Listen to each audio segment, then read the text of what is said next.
サタンしろ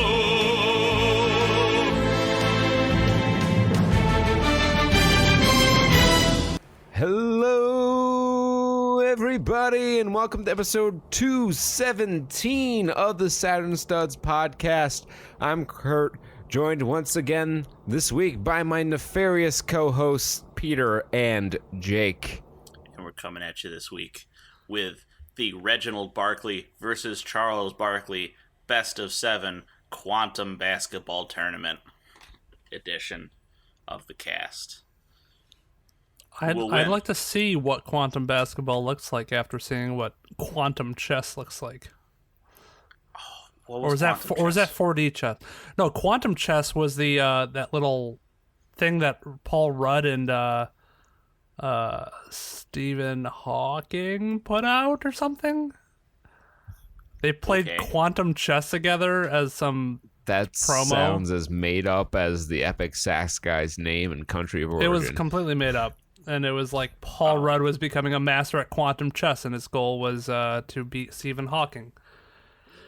I don't think he did. Now, I will say, if you want cool sci-fi chess, it's actually like doable. Star Wars chess for the Sega CD. That one's good. That one is good. I would recommend also looking up. You can look it up online. I think you'll find an image of it. It's called Singularity Chess, where the board is curved space around a singularity where it's a hemisphere of one black, one white. So you can do funky things like have your bishop go from only black spaces to only white spaces by passing through the black hole in the middle. I'll find a picture and show it to you. But that for anyone terrifying. Anyone at home, look up Singularity Chess. There it is. So quantum chess is a thing, apparently. Of course it's a thing. Everything's a thing. Yeah.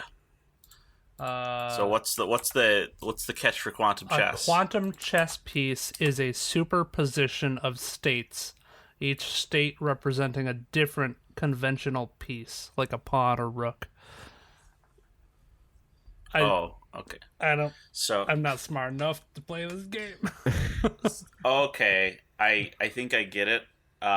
First of all, this is written in like GeoCities level, like text on background. Yep. Formatting. Very simple. But I think it's chess. It's just upsetting to look at. Yeah. Oh, the singularity chess? Yeah, it's funky. But quantum chess, from what I'm gathering, I'm gonna take a hot take, a hot first look at this. So every piece is actually two pieces. And as long as you make a move that both of those pieces could probably make, or could legally make, the superposition of those two pieces doesn't collapse. So as soon as you... I don't know how possible that is. I wonder how many pieces can do that. Bishop and pawn? Right, that's the thing. So maybe I might be way off. Interesting. I like where you're going with that. That's a good idea. Well, queen and rook. Queen and bishop. Queen and bishop. Queen and pretty much everything. Queen and king. Yeah, king and rook. See. Potentially. It's just the knight is the one that is like, I'm different and I'm quirky. I move in L's. Rook and pawn can technically... They move straight.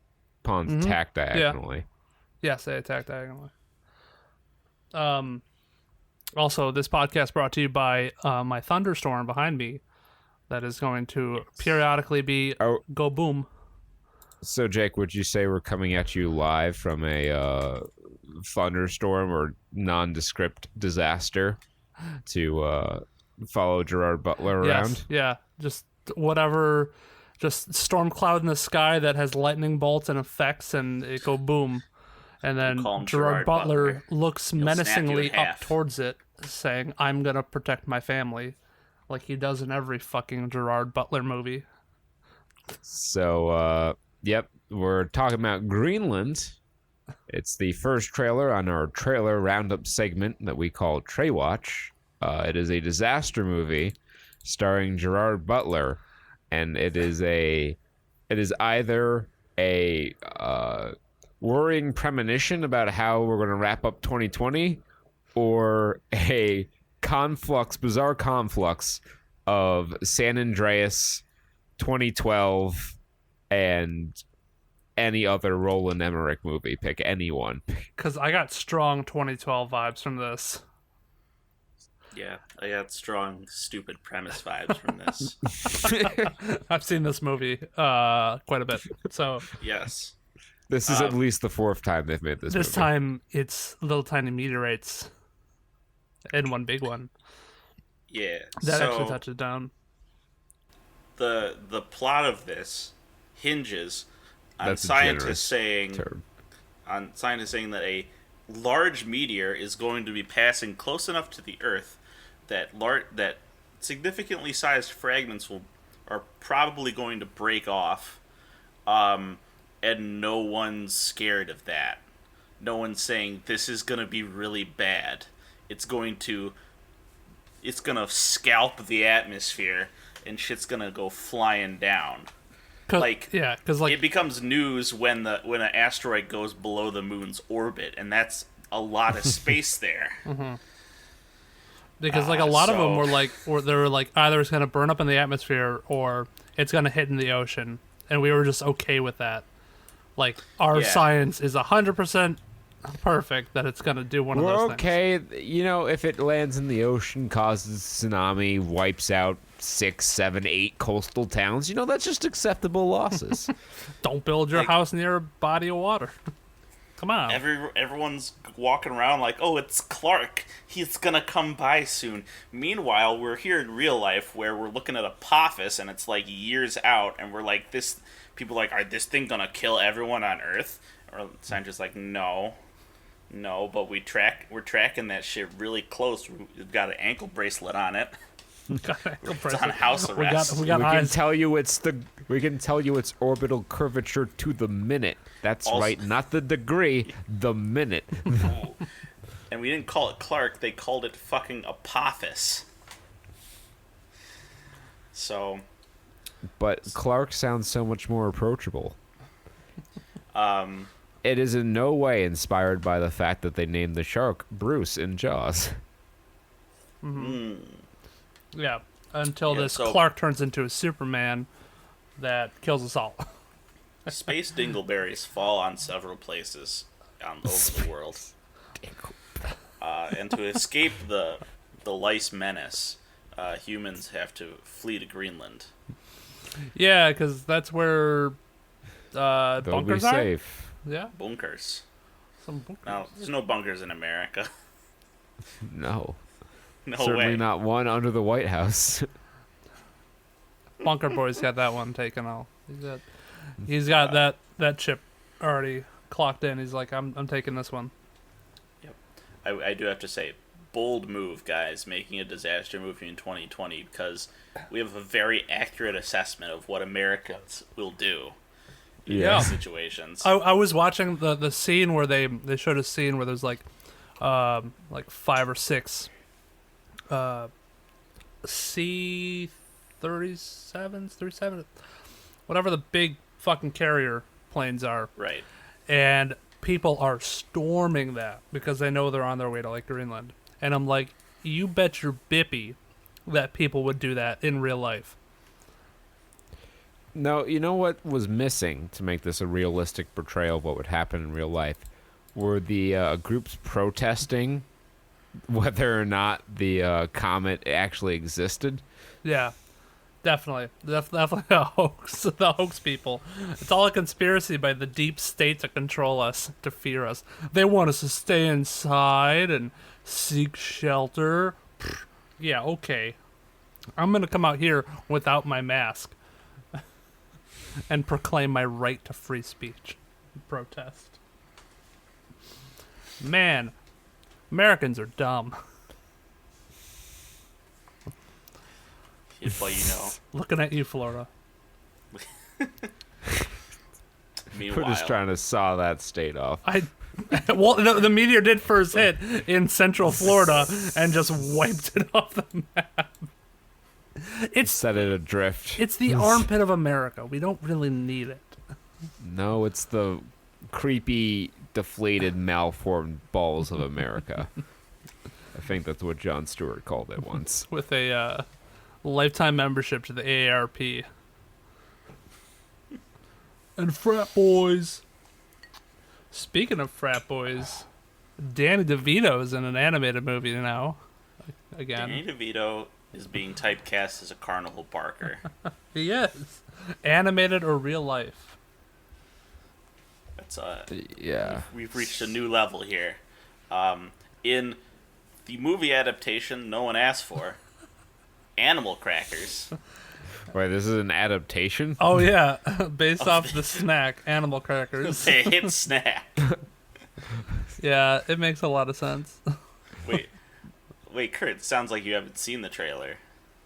I watched the trailer. I must have missed the part where it said based on the hit snack. Well, it's implied by the name. Cracker, and he turns into the animal. But Peter, the real animal crackers never did that.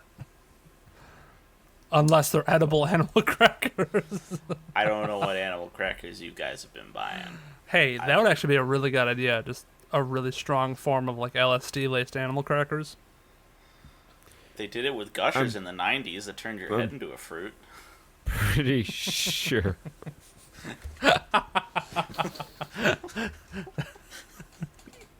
Those commercials had That me is shook. a deep cut. That's right. This technology has been known since the Aztec times, as shown in the documentary Emperor's New Groove. You the fuck. That's how Danny DeVito went to a fucking Mayan temple. Excuse me. They were Incas. Incas, sorry. Danny DeVito, Indiana Jones, an Incan temple as the clown. He found the crackers. That's why they're in like a brown mystery box. Yeah, he busts out this fucking old chest of animal crackers from presumably before the First World War. Just eat it. And he's like, here, eat it. Try it. It's fucking stale and full of mold and rancor. As budget handsome Jack turns into, he eats a gopher and he turns into not a gopher. It was a hamster. Yeah. Which I don't remember that animal being in the animal cracker packaging. No.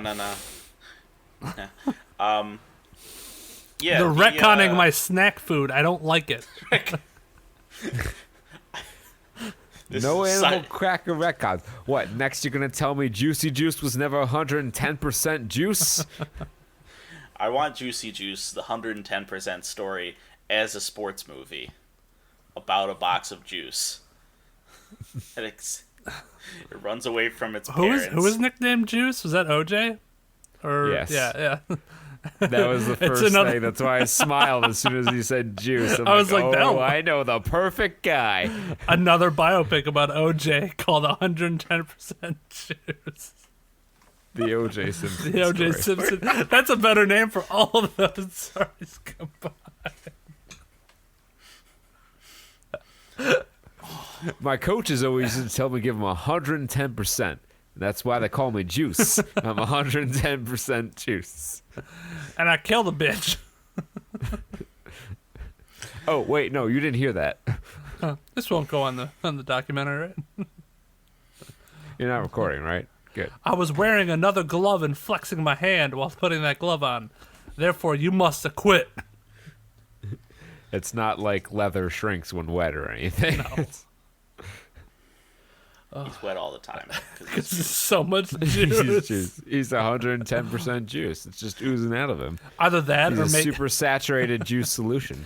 Make it a comedy and make it about like the Kool-Aid Man. Some shit like that. Breaking down walls. But the biggest wall O.J. he had to break Simpson's down. journey to become the Kool-Aid Man. Yeah. That's 110% juice, the O.J. Simpson story. And his how I rival became is the Orange Kool-Aid Cassidy. Man. And the chimpanzee from the Tang commercials. Yes. Where the kids turn into tank. There's the Capri Sun where they turn into chimps and they're in space because astronauts drink Tang. The Capri Sun where they turn into like silver globules. They turn into fucking Terminator liquid. They turn into the T-1000, yeah. Yeah. That Terminator I just graphics want to came out talk about food like commercials now. Never mind the evil plot of the villain who wants to use the animal crackers to take over the world, and how the movie doesn't even take that seriously. Wait, I missed the whole plot, I guess, because the villain is played by Ian McKellen, and he's like, I want to tear down that circus and use the animal crackers to take over the world. Get me those crackers! Arguably, that'd be a racist. racial slur, but yeah. Yeah. No, yeah, it was like, so it cut to like the montage. I'm like, okay, so this is every kids movie trailer ever. And I just skipped to the end, and I guess I missed the 10 seconds where they try to establish a plot. Yep. Somehow the crackers get out. I'm assuming what happens is this nice little cupper. I'm dumb. This nice little couple, played by Emily Blunt, Smoke, 420 Blaze It, and John Krasinski from The Office. They are gifted and this nothing else. carnival. And I guess the John Krasinski guy used to really like carnivals, but not anymore. He used to really like the circus, and then he grew up. He got a job tasting dog treats, which is not a that's job. That's something that people do for a living. Not real. And they're like, we could do this as a job, and he's like, that's not a real job. Mine is a real job. Says who, John? Danny DeVito is offering you a carnival and a box of magical crackers. Take the opportunity. These are animal fucking crackers. 3 foot tall, shady ass clown dude. He looks comes like up the and Violator says, "Hey." from Spawn. Because his face isn't all white. Wait, it's gotta have wait a a little second. bit of that thing. Actually, I think Danny DeVito was the Violator in the Spawn movie. No, that was John Leguizamo. John Leguizamo was the That's amazing. Yeah, apparently this has like a pretty stacked cast though. If you go through everybody. Yeah, they all did their Zoom meeting to introduce the movie at the very beginning. Gilbert Gottfried is here back again with his back with his shoehorns. The shooting without bending over. That's some good shit. Just to cut in with raw, uncut Gilbert Gottfried in the middle of Michael Cera's sentence was high comedy at that moment in time. Yes, it was. Our bodies could not handle it. I collapsed dying. to the floor. I was having heart palpitations. I was like, I can't take it right now. Nobody expects surprise Gilbert Gottfried with Houdini. I will fight anyone who said that Arrested Development's 5th season was not as good as the first 3. The 4th season can fuck off, but I will fight you if you try to tell me that 5th season wasn't good. So true. So, yeah, I don't fucking care about this. Shirley Temple's gonna sing about how they're in her soup, and we're all gonna move on with our lives. They get crackers. I never thought about how weird that was. Animal crackers are a sweet treat to me. Yeah. Why would they be in my soup? Maybe they used to be like, not sweet. I don't know. I think there are brands that aren't sweetened, but like if you have an Aldi in your neighborhood or in an adjoining neighborhood, you buy their animal cracker. They're technically animal cookies, Yeah, which is a far more apt description of these things. Like we talked about lacing them with LSD. I'm pretty sure there were small doses of crack cocaine in these animal cookies. They're way too good for their own good. I don't think they have any right to be that delicious. But no one snack should have all this power. What probably happens is they get really famous, and then evil villain played by Ian McKellen says, "I want to steal their crackers and take over the world by turning into animals." I don't know. Yeah, that's fine. Who are you, the Wonder assume Twins? He has a plan. Who are you, one half of the Wonder Twins? Wait, let me find the right animal to turn into. No, not the Hold gerbil. on, I knew I saw it in here somewhere. Yeah, so that's animal crackers. It's a movie for real. I'm not making it up. Yeah, they're coming out with it, unfortunately. Just like, unfortunately, we're getting another female spy movie, Ava. Oh. Ava. Because the other one, another femme fatale movie. I don't know why. It seems like it's the fifth one in like 3 years that we've gotten some sort of female spy. That seems like a low. We got Salt. We got Red Sparrow. We're gonna have Black Widow. We got Atomic Ava, Blondes. Atomic Blonde. The Rhythm section. Oh yeah, that was one. That's dumb. Becky. Yeah, I guess. Sure. We'll chalk that up. God. Throw that in the mix. When are we gonna get these fucking women out of main roles? Like shit. Well, Why don't we go back to like? I don't think any of them have been filmed in Maine. Peter. Just gonna take that long sip of your soda and not face the consequences of what you just said there. You want to discuss this? Yeah. I don't want to discuss this movie, no. Okay. Kurt, sidebar. When the fuck are we getting Peter out of here? I know, man. Like, we have so much Paddington we need to watch. There's so much more to that series. That was you know you did bad, Peter, right? That was a bad joke. That was a bad joke. I'll rub your nose in it. I wouldn't say that your joke was bad so much as that it's hurting America. Stop hurting America. Just like Speaking of Ava is America. just hurting Hollywood. Stop. However, Yeah, I will say I like what that one actor in this. He's on the tip of my tongue. John Krasinski. John. As Ava. No. Shit. Well, Colin Farrell is in this too, and we just saw him in something else. Yeah. Is Will Ferrell in this? This is The Other Guys, Part 2, The Other Girls.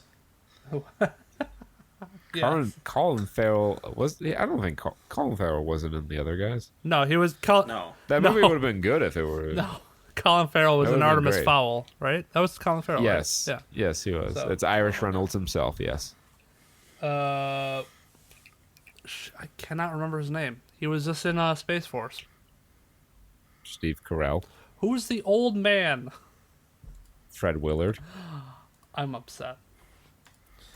Look it up. Figure it out. It's Meanwhile, I will return to my transition that was sabotaged by Jake's insistence that John we talk about Malkovich. Ava. Damn it. I like it. Once again, ruined. Ruined. It's fucking Hamilton, okay? All right, We're Hamilton. making a movie of Hamilton. I prefer that one. Yeah, Hamilton. We got the first trailer for Hamilton. That'll be on Disney Plus. However, forewarned for people who want the original, it's not the original. They excluded It's 2 Disney-fied. fucks out of it. Other than that, Really? it's shot for shot remake. Hamilton had a total of 3 F words in it, and PG-13 only allows 1, so they had to remove 2 F words. So hopefully it's tasteful. I don't really care too much. I think it'll be fine without them. Well, if it means I don't have to pay $1,400 for a ticket to this thing, Exactly. Yeah. I guess. Like, I okay. really don't have any interest in Hamilton, like, conceptually, but I feel like I need to see this to understand why everyone is fucking giving away their firstborn child to see Hamilton. It's because he's wear a powder wig, but he does the raps. Yeah. There's Hamilton and no other example. Well, the one thing I like about this is all the original cast, and you don't.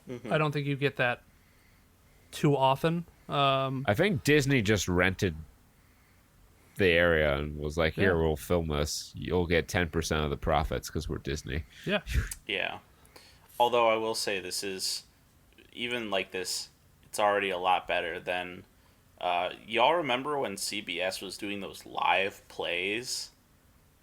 No. No. Or maybe it was NBC? No. Don't. One of them. Doesn't They ring a would bell. do they would have like a couple times they tried it, and it was live stage performance things that they would broadcast, and it would be like star-studded. I think they did The Wiz. Let me see if I can't find it. Like was that see now? I'm gonna look up The Wiz live, and we're gonna hope that it's gonna talk about the TV event. Safe search off. It's gonna be The Wiz, yes. And The Wiz, nobody beats me. Okay, so The Wiz Live is a television special that aired on NBC on December 3rd, 2015. So they would just... They had a lot of celebrities in these ones. They're like, celebrities, do a musical. This one in particular starred, let's see here, Common, Amber Riley, Uzo Aduba, Stephanie Mills, Elijah Kelly, Neo, David Allen Greer, Mary J. Blige, Shanice Williams, and Queen Latifah. All those names have something in common. I can't quite think of what it is, though. Well, that's because it's The Wiz. Like the Urban Wizard of Oz. I have no idea what The Wiz is. Yeah. Yeah, it's just a retelling of the Wizard of Oz, except it takes place. They go to the magical land of New York City. Oh, really? Instead of, yeah. I keep on being told by people to watch The Wiz, or to go see The Wiz. Apparently It's not bad. Apparently, it's a decent musical, to see on Broadway and stuff like that. But Hamilton's coming out. I really wanted to go see Hamilton when they were in Baltimore, but tickets were outrageously expensive for like the fucking tuna cans you get to sit in the far back nosebleeds. So I'm glad I can watch it on the couch on my projector. So. For $7.99. Yeah, a month. And a blood contract at Disney to never let you go.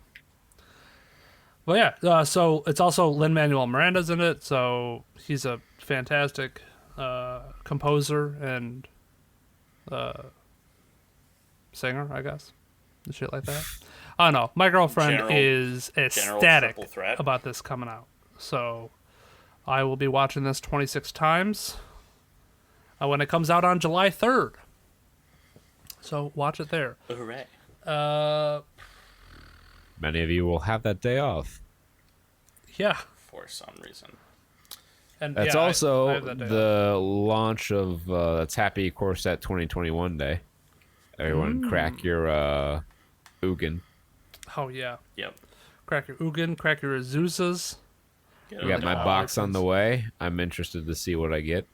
Yeah. I think there's a great progression from only playing where I'm at now, where I only play Limited and Commander. Because you only need one of anything in Commander. So if you crack that sweet Mythic in your booster box, or in your draft, or in your sealed event, you're like, oh, sick. I'm done. Not like if I were still playing Modern, where it's like, oh, I need 3 more of these. Great. You've just handed me a bill for $250. Thank you. And also for people who want to get in on the draft experience, but your game stores are still not open or not holding a draft, you can download MTG Arena, not sponsored by MTG Arena. And on the release date, which I believe is a week prior. July 3rd. Is it the same day as the pre-release? Well, that's the street release. The pre-release is a week prior. So it should be a couple days before that. Which would be tomorrow. Okay, yeah. Then tomorrow or whenever, because it's not a timed thing, I don't think. You can get a free token for a draft for M21 for like a booster draft. They give you the 3 or whatever packs. I think they give you like 6 packs. Unless they do the round robin. Or not round robin, normal. Well, 6 packs draft. would be sealed. I don't remember if it was sealed or if it was the normal draft with the 3 packs, and you pass them around. Can we Winston draft on Arena? What is Winston draft? It's a draft format for 2 to 3 players. It's kind of complicated to explain, but when you see it in motion, it makes sense. And it's what I'm going to have to teach people here, because I don't have enough friends to do a 6 or 8 person draft.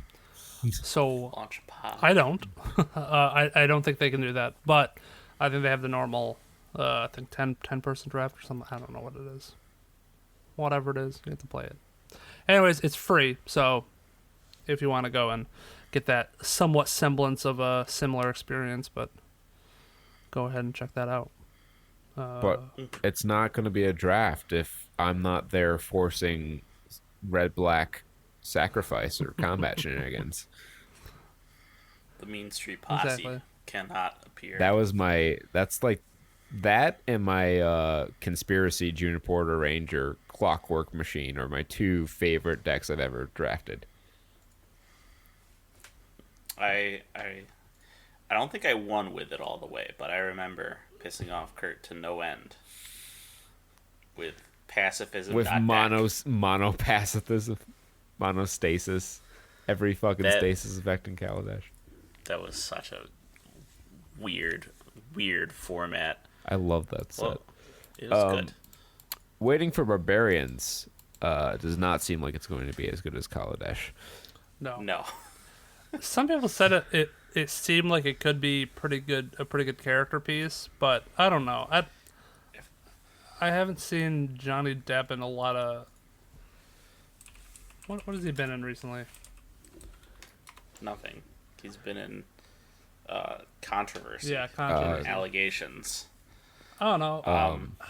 Because it seems like it's a serious role, and I feel like what he does the best are those crazy, outlandish roles. And Are you trying to tell me that Edward Scissorhands was not a serious role? yeah, Yeah. because it was like crazy and zany. Like he's got scissors on his hands. That's weird. It was quirky physically, rather than saying shit that's quirky, like Charlie and the Chocolate Factory. This is I don't know if he's supposed to be serious, because he's supposed to be like this brutal, savage general, military man. I don't know. Somebody. It felt.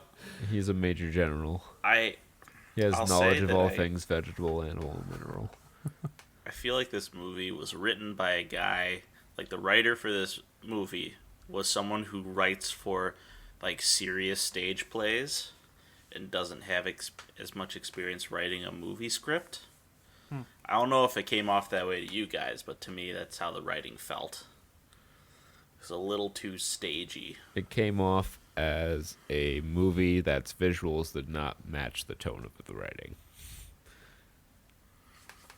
Yeah. See that.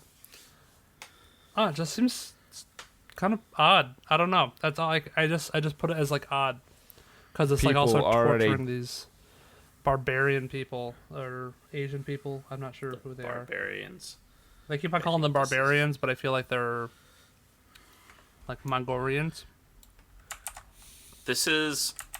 I want to be accurate about where this is supposed to be. All right. So it was based on a novel. By the South African writer J.M. Coetzee. Very nice. There are already people saying that this is going to get Oscars, which I think is very. People very said it's bold Oscar prediction. bait. I don't know how. I mean, I guess it's Oscar bait, but it's not well done Oscar bait. I'd really have to see how Johnny Depp is, because I don't think we've seen enough in the trailer to say yay or nay. I don't get that vibe. I don't know. No, neither do I. I wish I understood it. Maybe I can go find the Wish Dragon and be disappointed it's not Shenron or Purunga. I did not see this trailer, so fill me in. No one got that. No one appreciated the yoke. Well, I appreciate the Shenron, but I haven't seen the Wish Dragon trailer. It says Jackie Chan Animation Adventure in the broken English title here, but I don't think Jackie Chan's actually in this movie. I think they just produced it. I think they because it's also made by Tencent. Oh, what? That makes a lot of sense because I'm pretty sure this is just all the money Tencent got from PUBG Mobile for the month went into this movie because it looks super cheap. Yeah, it does. Yeah. I've seen some of the animation. It's just like, I don't know. All the colors are like sort of muted and pastel.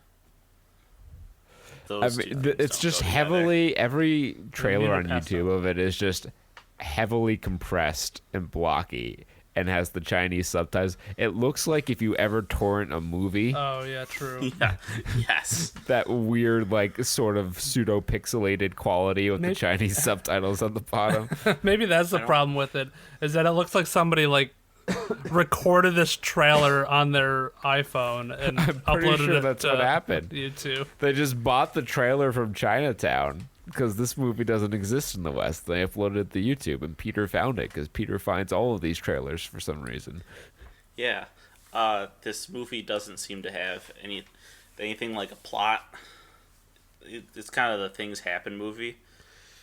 Kid discovers a Chinese dragon in a jade teapot, and the Chinese dragon's from ancient China, so he doesn't understand things like classic American things like shrimp chips.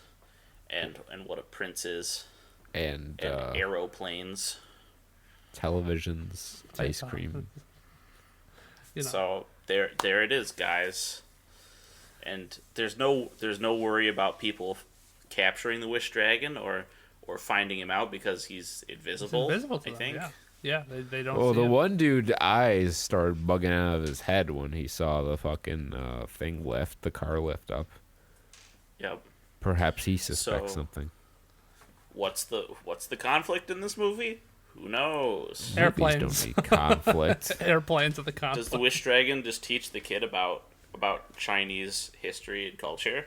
And that's the plot of this movie? I wouldn't be surprised. Everyone turns to the camera at the end and says, China's great. Praise Visit motherland. China. We have no coronavirus. Look at our numbers. We stopped all testing, therefore it went away. No, the kid wishes, like, can you get rid of coronavirus, Wish Dragon? It's too topical. Like my ointments.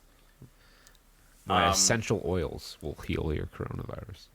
My essential boils. Quick word Those are load-bearing boils. You can't pop those. Oh, God. You said essential boils. What else could that possibly mean? They gotta be like load-bearing to be essential. Yeah, they increase the factor of safety up enough just to get right over.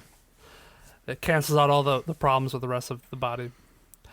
You can mathematically determine where the load is all centered on, and it's on them, and they call that the boiling point.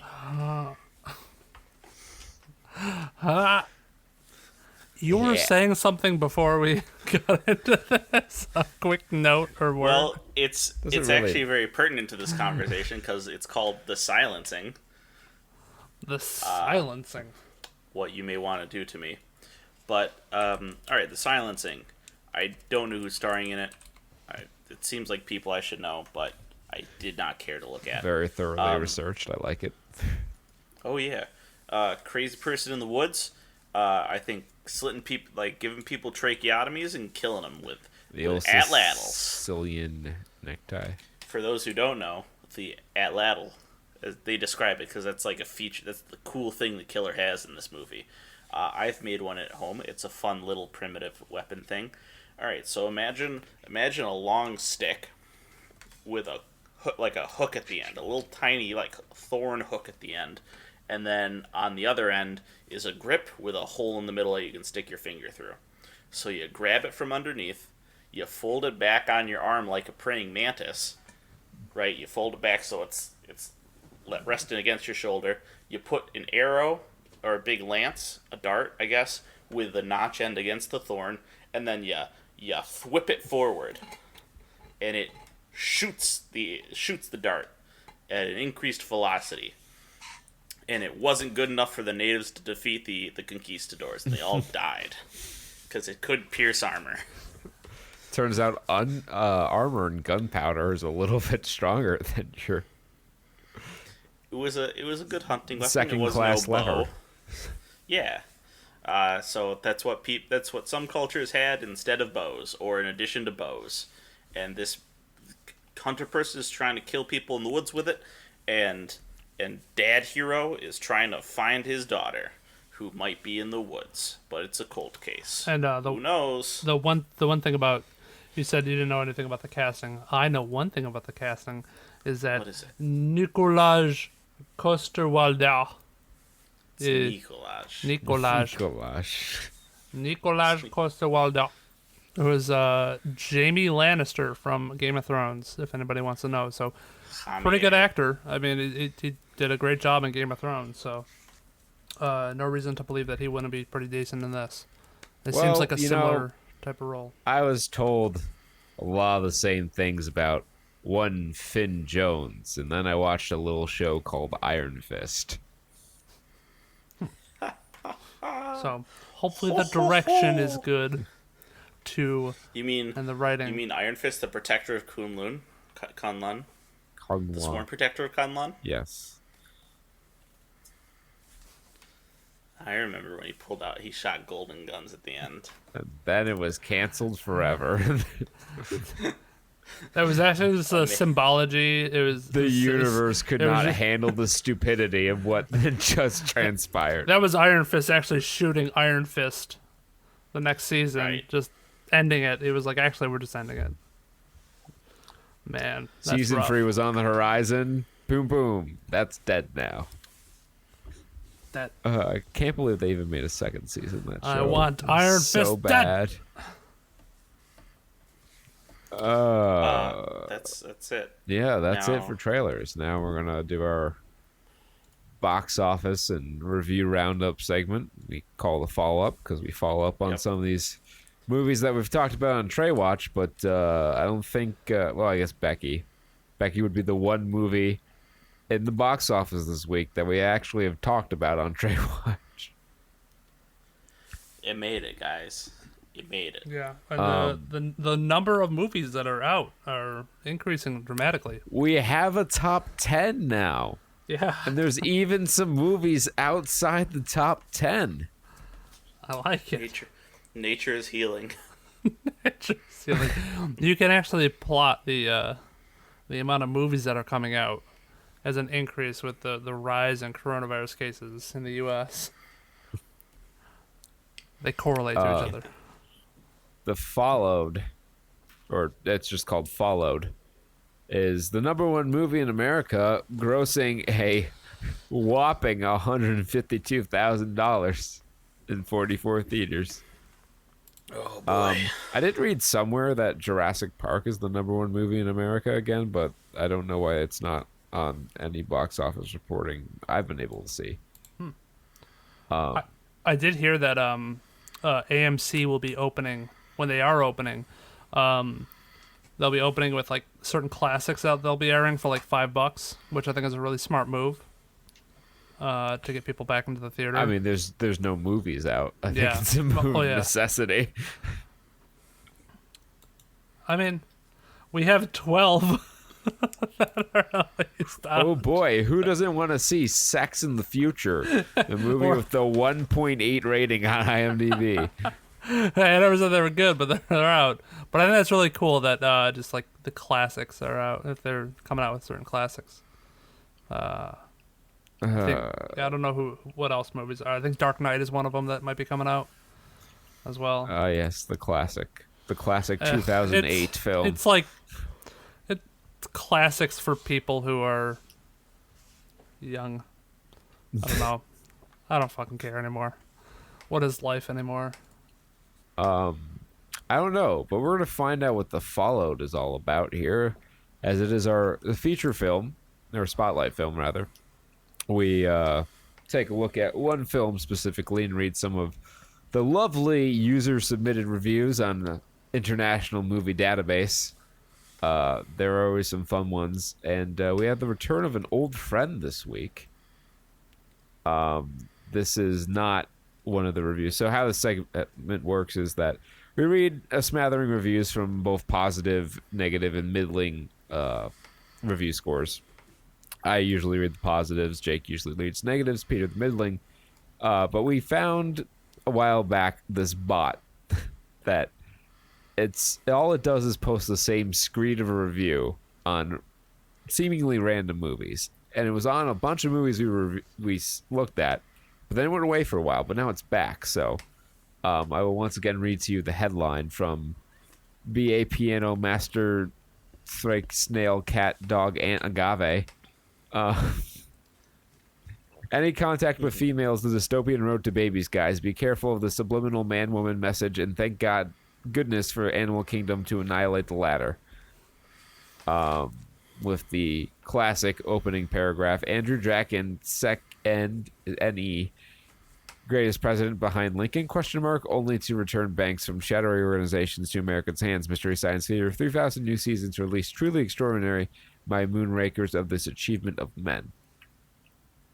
Strong thesis statement as always, but that is not really a review. It's comfort food for the soul. Yes. We will. You know you're in good hands. I see that weird misogynistic paragraph, and I think, Chewy, we're home. Yeah, I'm going to post the permalink to the screen on our Discord for you to enjoy at your own leisure. Perfect. And I guess this is quick plug here. Our Discord. Jump in when you can join us when we're streaming, and when we're casting, and when we're just sitting around at our computers, staring into the vibing. cold, lonely abyss. Yeah. Find it on our site. That's when I plug myself in to recharge every day. It's important to do that. All right, so let's kick this off with a 10 out of 10 review from Yemi-80921. So scary! 2 exclamation marks. I don't normally like scary movies, but I gave this one a chance and I absolutely loved it. 3 exclamation marks. It made me jump, cover my eyes, smile endearingly, laugh at times, and left me wanting more at the end of it. The main lead paid such good homage to how you would expect content-hungry YouTubers to be like. Your emotions and feelings towards him throughout the entire movie mirrored exactly how his co-stars also felt about him perfectly. Honestly, I was so sucked in and invested that I'm hoping for a sequel, 2 exclamation marks. 10 out of 26 found that helpful somehow. Okay. Fantastic. Jake, so, kill us. Arshika? 93988? Man, sorry. Man, I butchered the last name. Whatever. I don't know. This asshole used the word trite in his title, so I'm going to destroy this man. Lazy and trite. It's as if someone read a blurb in some third-rate newspaper about some hoax and decided to shoot something in an entirely ad hoc manner with a third-rate script and an even worse cast. I can't even call this a film. Quotes. It is entirely lacking in imagination and innovation, which characterizes a lot of low-budget horror films, but this is an all-time low, even among those. 13 out of 24 found this helpful. The 13 out of those 24 people need to find help, because that wasn't helpful at all. Guy's an asshole. So, if you'll notice, this review section, guys, does not have any middling reviews. It goes straight from a 7 to a 3. So I have my work cut out for me. I've got Anthony 453's review. It freaked me out. 8 out of 10. From February. So this is another one of those that came out like earlier. They had like a premiere in February because everyone's like, oh, I went to see the premiere in downtown LA. I gotcha. All right, so here's the review. This movie is based on real events. It's kind of crazy how they were able to take places and things from Los Angeles and build a story around it. The bridge in Pasadena, the hotel in DTLA, the elevator game. Wow. As good as the concept is, it's the lead, Matthew Solomon, that really brought it all together. I found myself being slightly annoyed by him, but he was also undeniably charismatic. Kind of like a real YouTube star, lol. He really sells it. Definitely enjoyed this movie and would recommend it. 17 out of 33 found this helpful. Okay, but Peter, I have a follow-up question. Yeah. How far would go to be famous? Comma, would you kill for it? Question mark, question mark. I don't know. Tell me, Kurt. How far would go to be famous? I don't know. That was the question that was asked in the review we read of Infamous History. It was our very own Does Bruno Mars is gay? Does Bruno Mars is gay? We found one in the wild. How far would go to be famous? Comma, would you kill for it? Question mark, question mark. Why use many word when few word do trick? Lovely. Hit us with a glowing one, Kurt. All right. Well, Average Joe FGC, fellow player of the fighting games, I see, called this a great, unique horror movie on the 3rd of March. 10 out of 10. An all-around creative horror film. The presentation, taking place entirely from a computer screen, allows the movie to have a wild... There's random commas here. The presentation, comma, taking place entirely from a computer screen, comma, allows the movie to have a wildly frantic, comma, anxious tone that is complemented with solid scares. The scares have well-paced build-ups and go beyond typical jump scares. The performances are all around great. Matthew Solomon does a fantastic job playing a narcissistic vlogger, comma, cleverly satirizing YouTubers that over-exaggerate and ham up stories for attention, period. People that attempt to criticize the film based on quote-unquote poor acting clearly haven't seen the film. 4 out of 17 found that helpful. If you dare criticize this, you just haven't seen it, man. You just don't know her like I do. Well, then Decal Derone said he must not have seen it. Decal Derone said 1 out of 10, embarrassingly poor performance by lead actor. Quote, lead actor. Come on, what is he? A lead actor? He's a lead actor. A lead actor? For a lead actor? Huh. Get poisoned, bro. For a film that is supposed to be center around... better grammar. For a film that is supposed to center around a character of the vlogger... Oh, no, I just can't read. I was absolutely appalled at the abysmal quality of Matthew Solomon's performance. I realize that this is supposed to be a found footage film, but that doesn't mean the lead actor has to be so laughably bad. It is still incumbent upon the actor to deliver a quality performance. Please do not waste your time, your precious time, and money on this film. This is also the only film that is being distributed by its distribution company, which should tell you something. The company has no proven track record. 0. The concept for the film was intriguing, but the execution was awful. Could have been more tolerable had a different actor played the role of Mike. 19 out of 40 found this helpful. So you're telling me the Spice Girls wouldn't like this movie because it went and wasted their precious time? Yeah, it did. Apparently, they did tell you to don't go do that. Yeah, please do not waste your precious time. Don't go wasting your precious time. And Decal Derone wasted his precious time and money. That's a damn shame. It's a shame. Now, I've been listening to these, and these I don't know if y'all noticed, but these are a little more bland than our usual pickings. Mm-hmm. Well, we've talked about many of the other movies. Yes. We're not picking at the top of the order anymore. That's fair. I say this to preface the review that I'm about to say. Okay, so Authumalo followed 3 out of 10. Another testimony to the ill wisdom of planting fake reviews. This isn't the worst found footage horror you'll see, although it's also very far from the best. It's a jumble of half-baked ideas borrowed from other, better movies.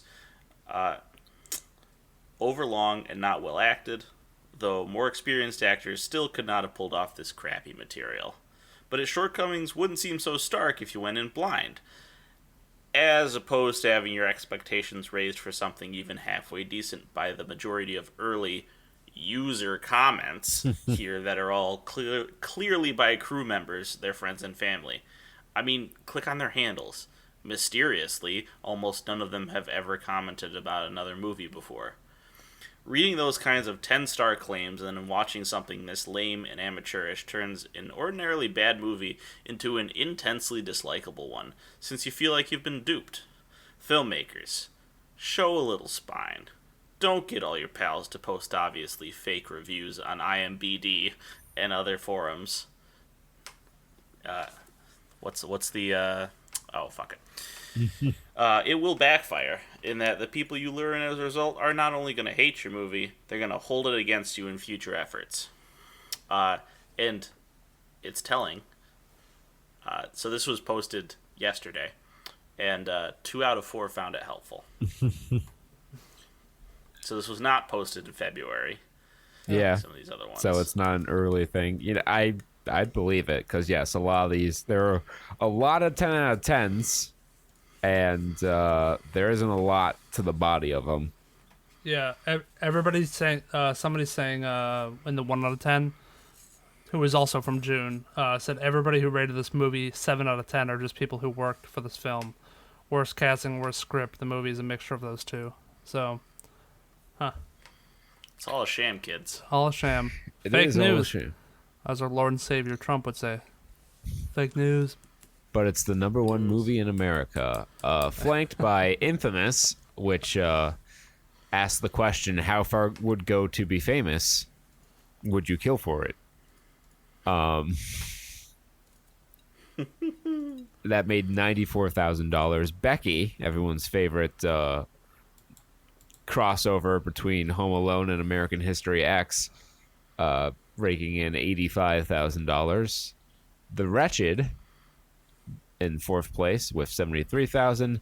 Stardog and Turbo Cat, which is I looked it up because this I looked at a lot of these to potentially be spotlight films, but only The Fallout had enough reviews for a format.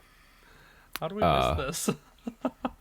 That was a 2019 release, re-released here in 5th place with $31,000 across 6 theaters. Miss Juneteenth, opening in 6th with 20,000, just a hair under 21,000 actually, across 6 theaters. Baby Teeth in 7th place with $2,487 across 12 theaters. The Trip to Greece, raking in the dough, baby, 700 big ones. Cha-ching, money, money, money, money. In 3 theaters. Strike, still going, man. 13 weeks. $450 in one it's theater. the mall movie. Yeah, The in young one mall. theater, it made $450. That's not bad. That doesn't seem possible. Sex in the Future, $279. It was IMAX. Rounds out the top 10. How to Build a Girl is in 11th place, up 952.4%.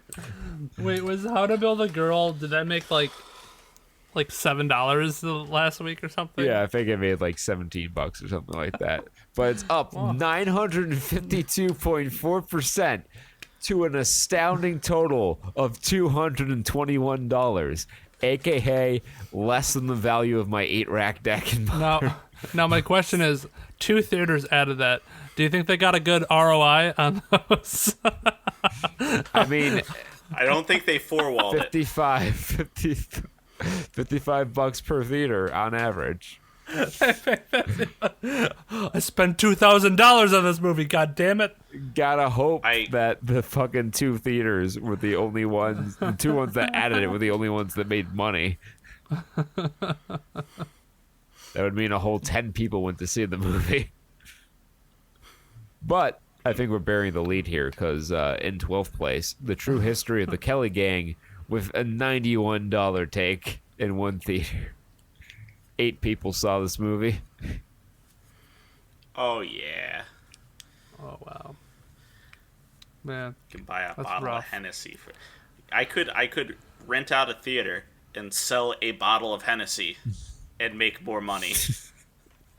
It's than that movie made. It's really funny to think that I'm glad you've all come here today. I've got. It's really funny to think it's a single malt vintage, guys. One of you can buy it. Well, like you could get a group of your friends together and go around to some of these movie theaters and have like an effect on the box office in America. You can be a mover and shaker, man. You can be a kingmaker.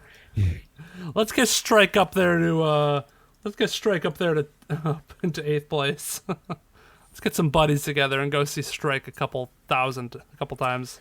In one of the 9 theaters that's carrying it. See it a few times, and then you're good. But like, so isn't AMC like open though right now? Like they're asking people. There's controversy about them asking people to wear masks. They're opening supposedly the 15th. That's what I got in my email regarding my Stubbs A-list membership, which I am actively trying to cancel because I don't see myself going back to a movie theater for a little while.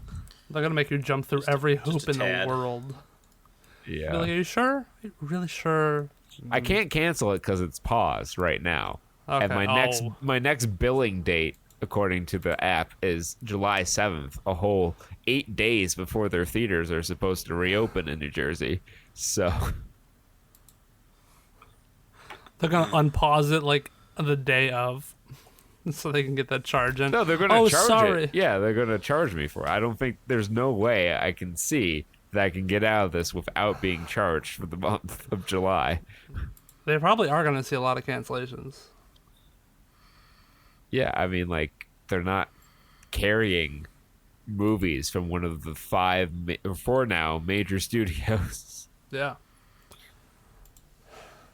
Rough, man. You know what also is rough? Tough, Some of the stories we got here for in our video game news here. The Last of Us 2.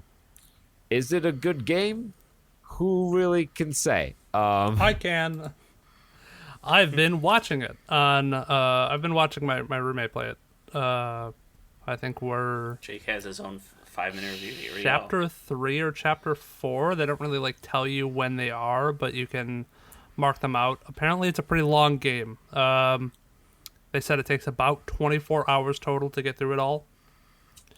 If you skip, I think, like all your death scenes and like everything like that. So I say that because there's a 10-hour playthrough on YouTube where I think they cut out all the fat that comes along with it, trying to figure out puzzles and trying to maybe loot and stuff like that. So just to get that story through. It's a game that I think people didn't expect to be playing after a 7-year wait and a sequel to what was a very well-received game. It looks fantastic. I've played only a little bit of The Last of Us 1. I know what kind of goes on in The Last of Us 1. I want to keep on playing it to really get the full picture of it. And also to gain that bond between Joel and Ellie. But I think that's the problem where people stand on is the character decisions that they made in Last of Us 2. Yes. They made some pretty decisive changes to the game that people aren't okay with. And it's not something you can... Yeah, so like you can't talk somebody into liking it because it's such a divisive change. There's a few things going on with it. It's being accused of being review bombed. If you look at its Metacritic page, the user score is like a 3.5 or something like that, and the critic score is like a 91. People are dismissing the criticism as just being people upset that it depicts a lesbian sex scene, fully mocapped. But from what I could find, I've only found like maybe a half dozen reviews. There are some of them. Like, there are definitely people like that giving it a negative score for that reason. But by and large, the majority of the criticisms I've seen is that people dislike the fact that the game made you play as, I guess, the de facto antagonist for a long portion of it. Spoilers, I am being spoiler free as I can. The antagonist. I did not name any character names or actions, although I have been spoiled on some of them. There is a character death that people are criticizing as being rather out of character for that character, and criticizing the trailer for being false advertising, given that a scene featuring an interaction between two characters was changed between the trailer and release. People have criticized the pacing, and most of the criticism does come from the story, though, claiming that the characters are not behaving the way that you would expect them to if you were someone who was familiar with them from the previous game. So, but I've also, on the other hand, seen many people praise these decisions. I've seen a lot of discussion and discourse about this title, more so than anything else I can remember for the past while. And I think the best way to describe it is polarizing. And the creator... Sorry, go ahead. Oh, sorry. So I think you have a really good point there that I wanted to bring up again, is that the decision-making on these characters, and I want to know how far these reviewers got in the game, because this game does something where it flashes back quite often and reveals more about the story and more about the characters and the relationship between these two characters. As if anybody's played Last of Us 2 or Last of Us 1, they know who the characters are. Joel and Ellie are the main two characters, and their relationship is built through this game as well, and you kind of get some key indicators on that. So if you're playing this game in the beginning and they make a decision that's sort of out of character, you kind of don't really fully understand it until you play maybe a third to a half of the way through, and you get those flashback scenes and you see where maybe that character changed quite a bit. They had some pretty big turning points in their life. I mean, this also spans the course of about 4 years in the game, between flashbacks and the current time that you're playing. So you have a lot of changes to these characters. I mean, to think that the person that you played as or with in Last of Us 1, which was a child, at the age of 12, and to think that they're going to be the same person or slightly similar as the person in Last of Us 2 is a little far-fetched. And I think to get the best picture of this is to watch, if you don't have the game, if you don't have a PS4, watch a playthrough of it. Or if you have it, go out and buy it. It's very well money. It's good money spent, I think. I think you get a lot of game for what you're given, and I think it has a lot of replayability too, to the point where you can explore more and find different secrets and take different decisions. Yeah. The main thing I have heard in terms of the out of character complaints stem from something that happens with Joel, not so much what happens with Ellie. And I can't really elaborate any further without giving away a major spoiler. But yeah, so it's a polarizing game. There are a lot of people. I think the creators even said before it came out that you might not like The Last of Us 2 if you were a fan of the first game, which apparently is true given how upset Last of Us 1 fans are with the result. I see. Now, this is an interesting thing because I'll weigh in here. We've been talking about the PS5. This will no doubt be ported to the PS5 when it comes out. And then you have to ask, with this as it stands now, is it going to move units?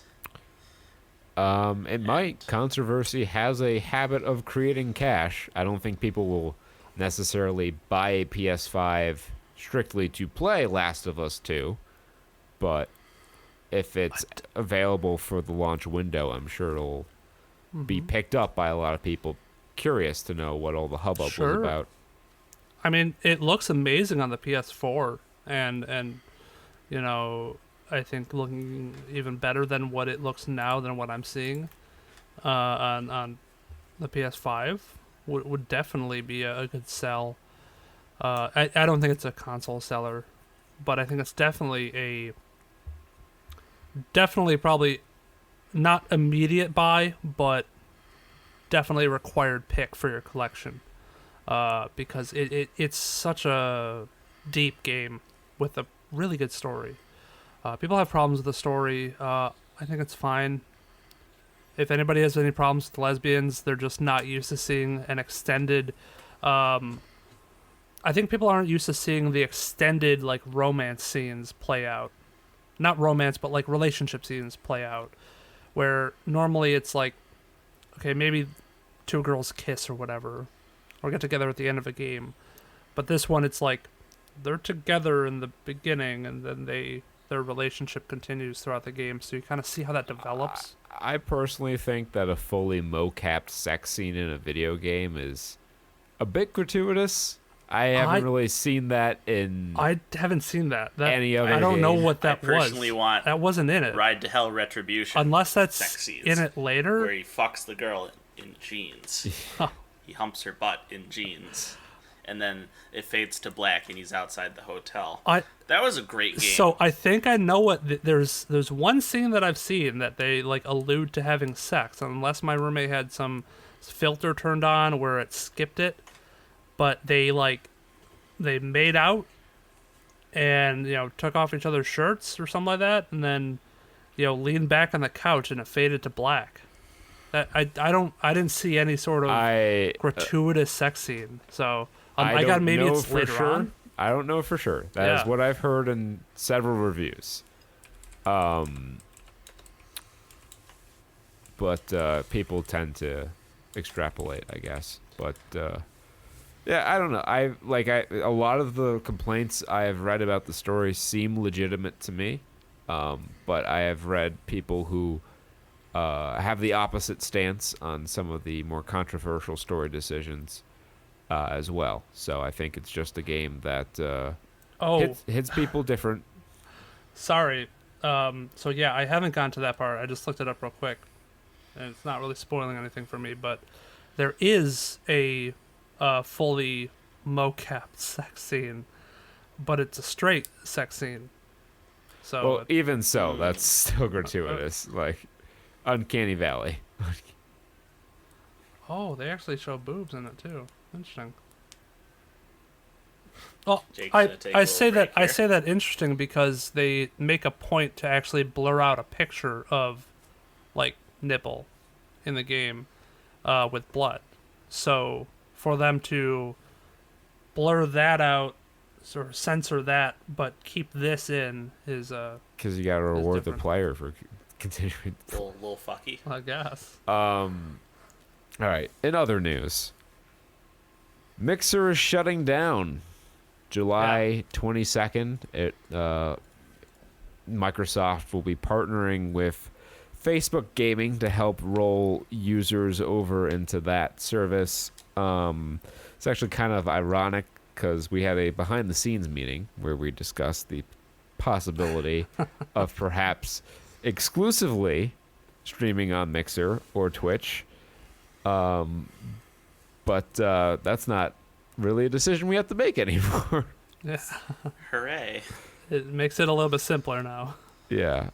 So Mixer is unfortunately shutting down. I had a lot of good times streaming on Mixer. Everyone we met on Mixer was super cool. And I really hope that y'all check us out on Twitch. You follow us over to there. We did leave Twitch once, but once we came back, we stayed back. Yeah. How do they have a planned date that they're going to do? July this on? 22nd. Yeah, I think it was 30 days from when they announced it. 30 days, and there was a plan to transition everybody over to Facebook Gaming. Facebook said they would continue any sort of monetization policies that Mixer had. I don't know if there were extra hoops to jump through or if there were extra requirements that they needed to meet.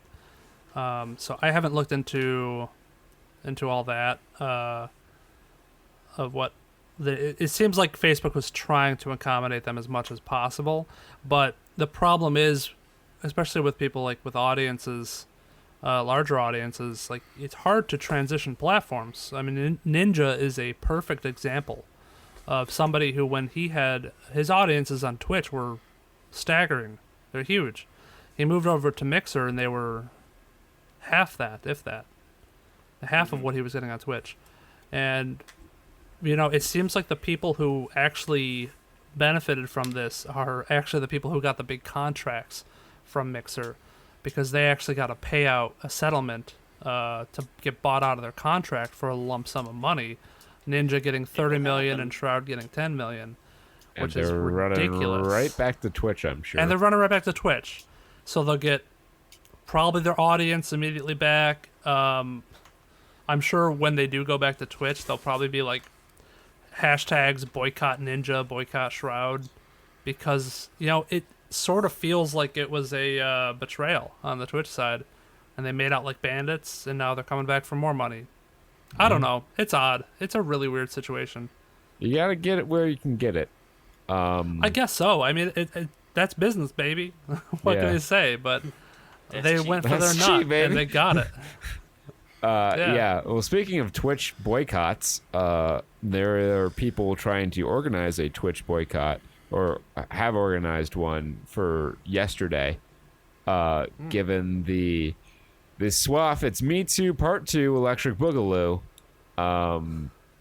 Everyone all over, from wrestling to video games, is being accused of shit. And comedians too. There are a bunch of people who want to make a statement of sorts and are trying to organize a boycott of Twitch due to Twitch's refusal to just wantonly shut down accounts without any evidence. Which, you do you. I don't think that's particularly reasonable, but yeah, that's silly. I mean, YouTube's got a really good policy when it comes to this sort of stuff. If any criminal activity has been actually charged, I think it has to be like charged or prosecuted. I believe that's also charged. Twitch's policy as well. Yeah. Well, then that's solid. I mean, if they ever get charged with a crime, then they can look into taking action to take down or disable their account, pending accusations or pending prosecution. I mean, obviously, if they get found innocent of the charges, then they'll look into reinstating the account. But that's got to be done in a court of law, not in the court of public opinion. Yes, that's a whole thing. Is public opinion has gotten pretty outrageous in the last couple of weeks. I mean, we saw it with Chris D'Elia getting Me Too'd out the wazoo with just. Now, I thought that was pedophilia charges or pedophilia accusations. Yeah, I mean, what charges are? Well, there are a lot of them, like general sexual misconduct. A lot of it's been lumped together. It's been like I don't want to say standard sexual assault, but your more conventional sexual assault, and then like soliciting sexual activities with minors. A lot of like 15-year-old people accusing that. So not like pedophilia in the sense of like you would see on SVU, but no underage people. I've been looking into Chris D'Elia's situation a little bit because I like listening to his podcast. I think he's a pretty decent comedian. And it's pretty crazy. In one night, it seemed like all these accounts just started sending screenshots and they were just getting DMs. It was just a simple DM of like, hey, I went to his show and he hit me up to like come hang out. And a lot of it's really lacking of evidence, really thin. And a lot of them I saw were just straight up legal. And people had a problem with the age difference. The guy was 38. He was like 36 to 38 at the time that he was doing some of this stuff, and the girls were like maybe 19. and the youngest we ever saw was 16, which still is in some states age of consent. A staggering amount of states, actually. Yeah, I looked that up I think once, and I was like, Maryland wow. is 16. New Jersey is a also 16. lot of them are 17 too. Yeah, 17 is more standard. But yeah, like because I looked it up. I was like, what's the age of consent? There are a number of states, higher number of states than I would have thought where it's 15, and a lot more than I would have thought that's 16. Yeah, and it sucks. He's losing his job, and he's losing his manager and all these deals that he's got going through his business. And he even lost the movie spotlight for just public outrage and nothing that's been rock solid, nothing that's in the courts, nothing. He hasn't even been able to defend himself. Yeah, I mean it's a hard thing. That's the problem with it's a hard. The wave of this is it's like a strip mining sort of maneuver here where you just cover everything. You'll get some. I feel like each of these times it happens, there's at least one person. Usually the person that starts the wave, and then everyone comes up after. One person will face charges or however for it, and then the rest kind of have to deal with and perhaps undue consequences. And I appreciate the fact that in many cases it's difficult to move to something formerly criminal, because in many times the only evidence that exists is just circumstantial he said she said stuff, and you can't move forward with that. And I feel really sorry for people who claims are true and find themselves in that position. Like, that's really terrible, but at the same time I'd rather let someone who's guilty walk free than burn innocent people down to the ground. Yeah. And it's kind of like a dark like thing to admit, but that is true. I mean we see it a lot happen normally when evidence does get brought to light, and like that, it's just how crazy the justice system can be sometimes. But, yeah, and obviously sometimes when it goes to criminal things, like you have your O.J. Simpsons and your Casey Anthony's, who the evidence is clearly there, but the jury doesn't convict. Yeah, it's wild how some things turn out, and I obviously heart goes out to anybody who feels victimized by people in this situation. But I mean, there's also two sides to every story, and the truth is often somewhere in the middle. Yeah.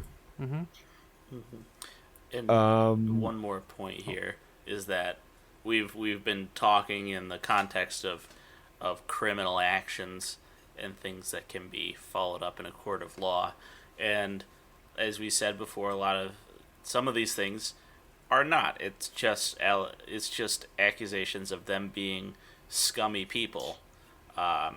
You don't have to be a criminal to be a scummy person. Yeah, I mean, I'm a scumbag, but I'm not a criminal. Yeah. The public forum, the forum of public opinion, is a whole other can of worms, and which can still cause huge ramifications for people. That's a whole other deeper problem. Yeah.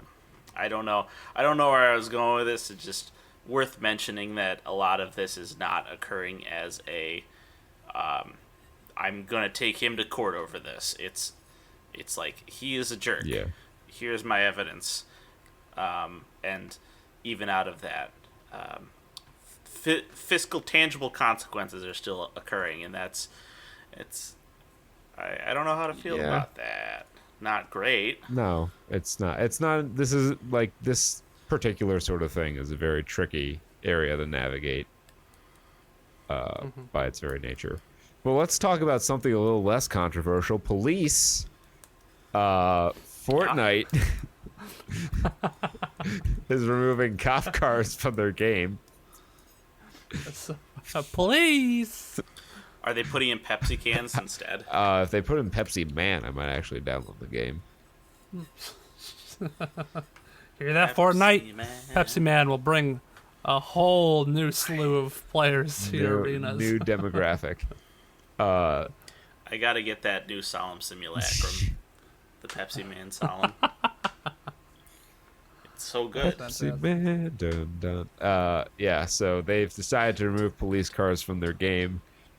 This is like the Paw Patrol removing their police officer character. It's like, why? Is that actually happening?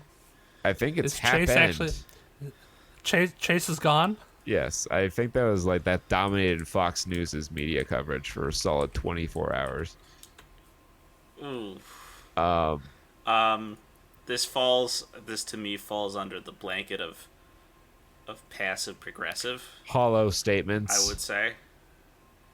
Yeah, it's not like the companies can directly affect the sorts of issues that are going on right now.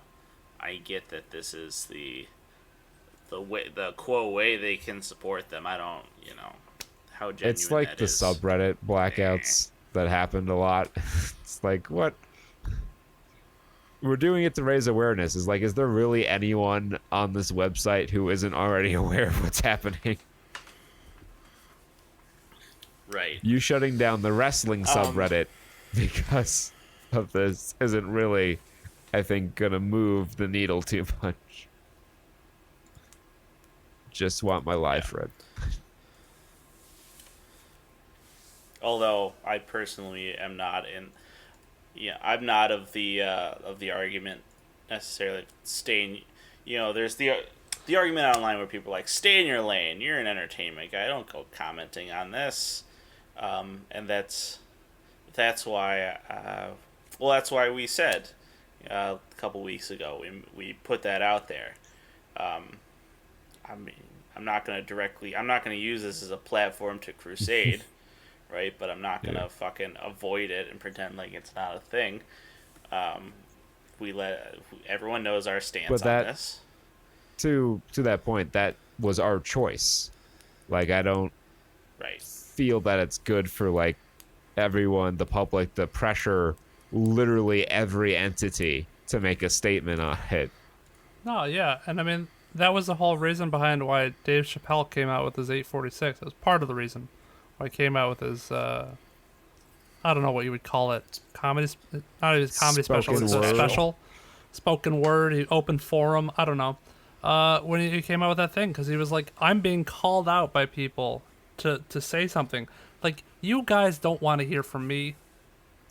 It was it's his bit about when they talked to Ja Rule after the September 11th attacks. He's like, yeah, the one thing I was thinking this entire time is, what does Ja Rule think of this? Yeah.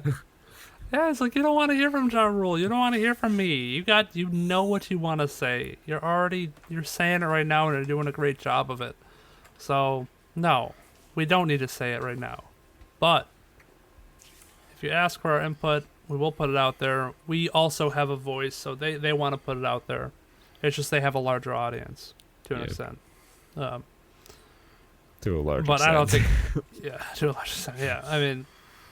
It brings it back to this, I don't want to get too political, but, there was a Fox reporter who was talking about Drew Brees saying his stuff about BLM, and then... I thought it was just about the flag and kneeling. Yeah, and it was... and LeBron James, I think, was talking about the protests and the riots, and they were saying, LeBron James, stay in your lane, shut up and dribble, and then they were like, oh no, Drew Brees, preach. It's like, what? Pick a lane, man, come on. Yeah. Keep it consistent. Yeah. So I like it when any sort of celebrity speaks out, spreads their message. If they want to, fine. If I don't like it, then so what? I don't like it. Yeah. Get off my back. Unfortunately, that was, a lot of these stories were dominating the headlines this week. This isn't typically discussions we tend to wade into because we know that you come here for things like game reviews, such as my review of The Darkness 2, released by published by 2K, developed by Top Cow Games. It is the sequel to, I believe, 2007's The Darkness. And it is based on a 90s comic book of the same name. And it is from what I understand, a loose adaptation. One review I read of it called it the Constantine movie of video game adaptations. Whoa. Whether that, I have not read the comics, so I can't really comment on that. What I can comment is on the game. The game follows mafia ringleader Jackie Estacado, who is the vessel for a mysterious power referred to as the Darkness, which in practical terms of the gameplay gives you a couple demon arms that you can use to throw things and grab people and hack people up. It plays like a very bland first-person shooter with okay gunplay. The demon arms add a unique element that's kind of fun to play around with, but ultimately it's just extra set dressing on what is a game that did not need to be a first-person shooter, but probably is only a first-person shooter because that was the in vogue genre at the time. There are light RPG elements.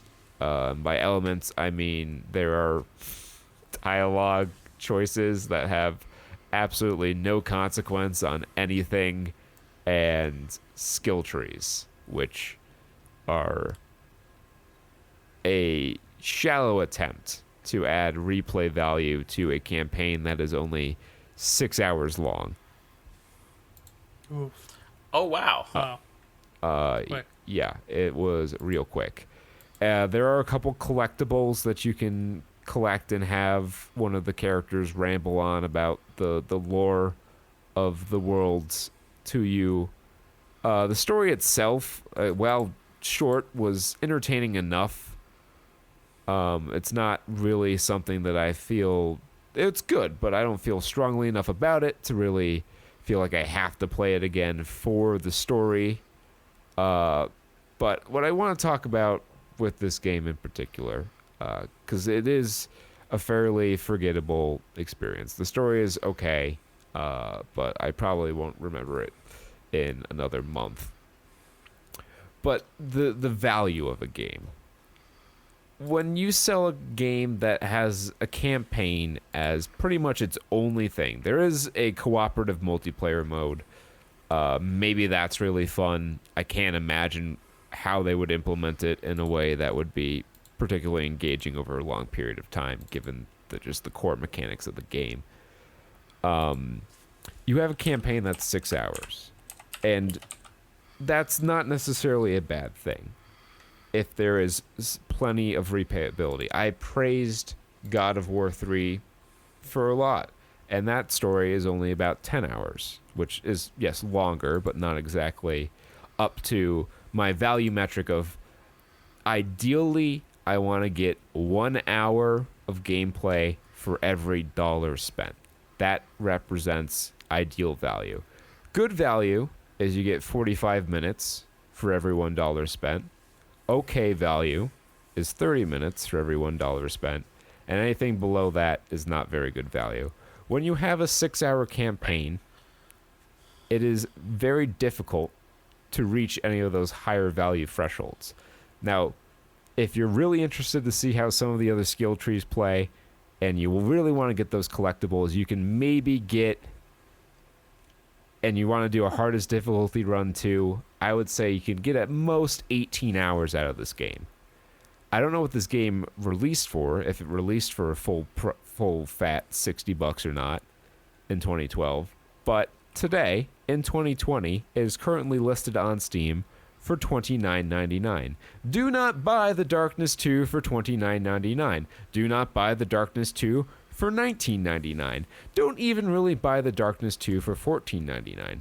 If you are interested in the premise of a mafioso with a demon living inside him who is tormented by visions of his deceased girlfriend,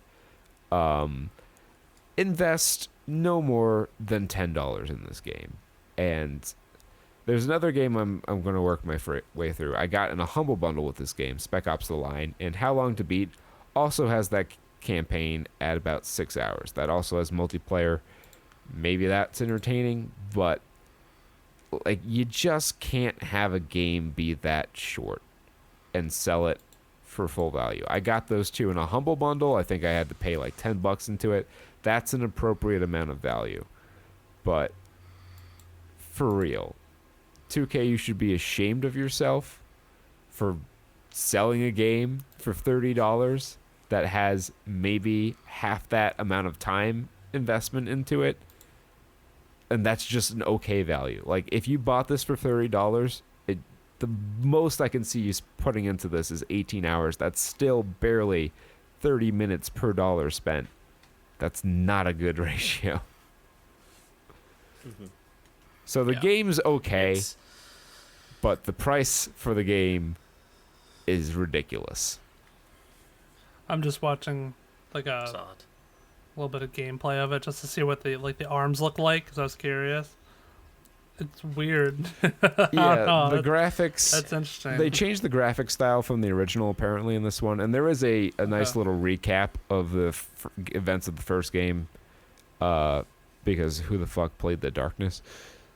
And 5 people out there. And that was interesting, and they changed it to be like a cell shaded sort of thing, and like it looks okay. I played the game on my TV in 4K, so like it looked nice and crisp because it's just such a high resolution, but the graphic style was kind of interesting. I guess it worked because it's based on a comic, and the story, good, ends on a cliffhanger. The very harsh cliffhanger. And here we are 8 years later with not even a rumbling that there's going to be a Darkness 3. So that's just kind of an extra middle finger to you. I agree with the value assessment here. For the most part, I will make one amendment. My personal amendment to the value model is, in the case of indie games, I will be willing to pay a little bit more for an indie game if it is a very unique experience. I'll pay for that. Like Baba. Well, I can't say Baba Is You because that's just that is many, many hours of content, hundreds of puzzle levels. But I will say it about one of my favorites, a classic of mine, Hylix. And Hylix 2, which came out on Monday. Oh, cool. I was very glad to see it. I think I will play through that in the coming weeks, and I may have a review for you on that. Wonderful. I could have had a review for Stick of Truth also today. I am literally on the last fight. I failed 2 QTEs in the fight, and I was like, nope, we're gonna save this for a later date. Gonna rage quit a little bit. Take a breather. Yeah, I just need to put the bow on that. So we'll have that for next week, and possibly Spec Ops: The Line with it next week. Ooh. But if not, failing next week, the following week. That'll be that. It's my review schedule. Mm-hmm. Cool. Shall we get into the main event? Oh, sure. Yeah. Friggin', I don't know if we said this. We watched Artemis Fowl this week, and boy, was the joke about how bad it is writes itself. That is not. I forgot to watch the trailer again. There were some people who were saying that they were like the trailer was super misleading on like how certain events played out. But I remember us having a very negative reaction to the trailer. Yeah. Yeah, it also sucked. Yeah, it also sucked. I mean, how much suckier could it get? So before we tear into this movie, let me get the things I liked about it out of the way. It's set in Ireland, and Colin Farrell's in it. Oh, that's all I got. Negatives about this movie, actually. Those are the and things Butler I did not like. isn't the worst. He isn't the worst. I just feel like we didn't care about him. Like, oh yeah. I have some things to say about not caring about the events of this movie that are kind of humorous. In one, my topic sentence for this movie is, this is an Avatar: The Last Bender level of bad adaptation. Yeah, I could see that. Yeah, totally. I could imagine that. 'Cause I haven't read the source material, but from what you explain, it's a fucking disgrace. Yikes. To anyone who is a fan of the series and wanted to see the books come to life on the screen. So yeah, Peter.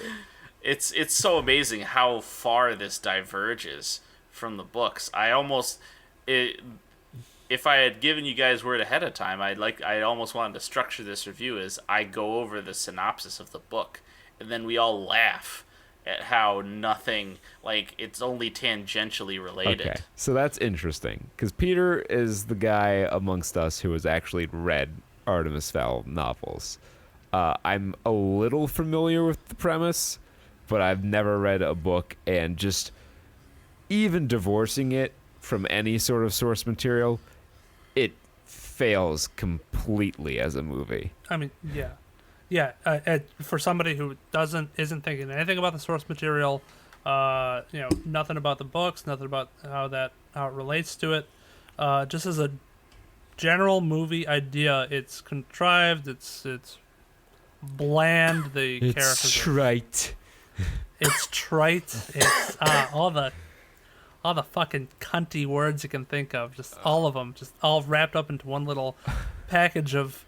It sucks. I wasn't excited, but things I liked were, oh shit, I don't know. Josh Gad, I enjoyed him. I enjoyed his acting. Refuse to believe that Disney was prepared to release this movie into a theater. Yeah, that too. I don't. Is their saving grace that this went to streaming? To be quite honest, you're right. So that it can just fail quietly. Yeah.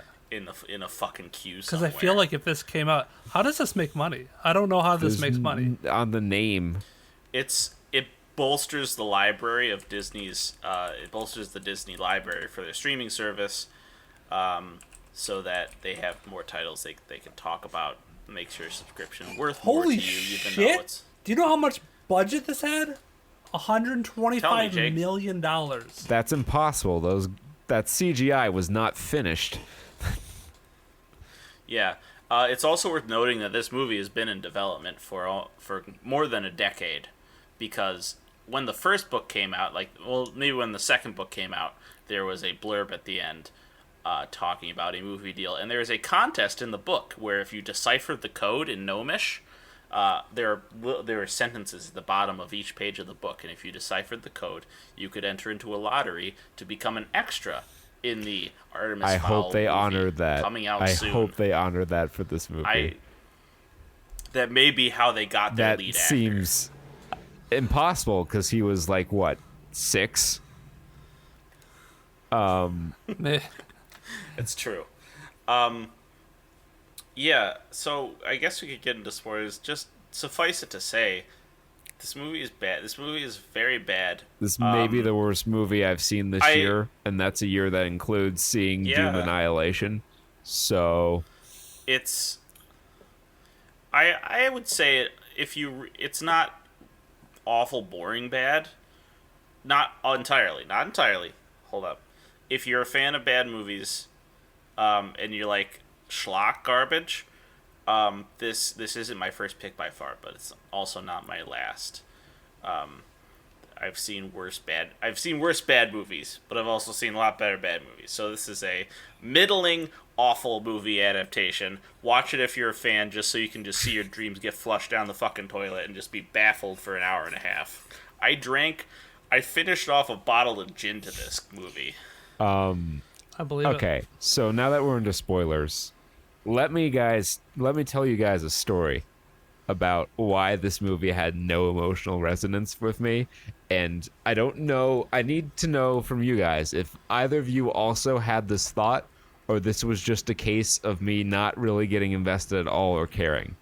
So none of the scenes that I now realize maybe were supposed to be emotional had any effect on me, because the way the story was framed as like a post-mortem, and some of the dialogue choices by the character being interrogated made me think that like everything that happened over this course was part of Artemis's plan.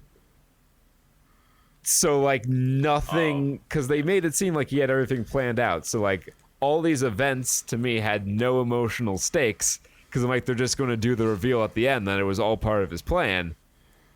And then they didn't do the reveal. I'm like, wow, this movie is 10 times worse for not having the shitty twist in it. Yeah.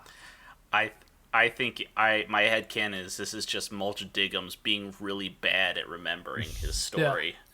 Because, yes, the framing device is Mulch Diggums has been captured by MI6 and is put on a interrogation rig in the English Channel. It's Azkaban. It's English Azkaban.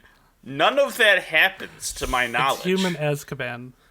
No human prison can hold a dwarf. He just goes. Yeah. So I'm gonna describe the characters from the book, and we're gonna imagine in our heads what those characters are like in the movie, and we're all gonna laugh. Okay, so let's start with our main character, Artemis Fowl. He's a dweeby 11-year-old who's not very physically fit at all, but has a whip-sharp mind and a cruel soul. His whole thing is he's the kind of guy who will slap your ass in a game of Go, and if you do too well against him, he'll dox you. Or he'll get his butler, who's named Butler. We don't know his first name, this Butler guy. He's just called Butler. And if you really piss him off, Butler will fucking point an AR in your face and tell you to get the fuck out of his house or he'll shoot you in the head. He's a real piece of shit of a person. No real redeeming qualities. Who's just after gold. He doesn't know about fairies.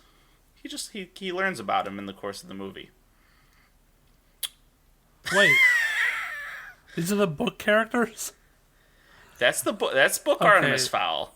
He has no physical prowess, but his mind is whip sharp, and he loves dunking on adults. Yeah. My favorite part is how they told you how smart he was instead of showing it ever. Yeah. They told you all the things he did. Oh, God, the exposition of this shit was horrendous. I didn't understand the surfing scene. Why was he surfing?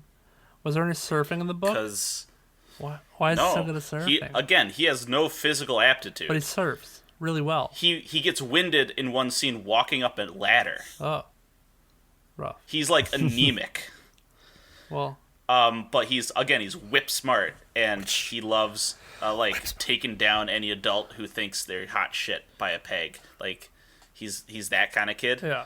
I saw that. So that's him, and he has his butler, who I don't care about the characterization. That's fine that he's black in this one, but like when I think of Butler in the books, think of Vincent D'Onofrio as Kingpin.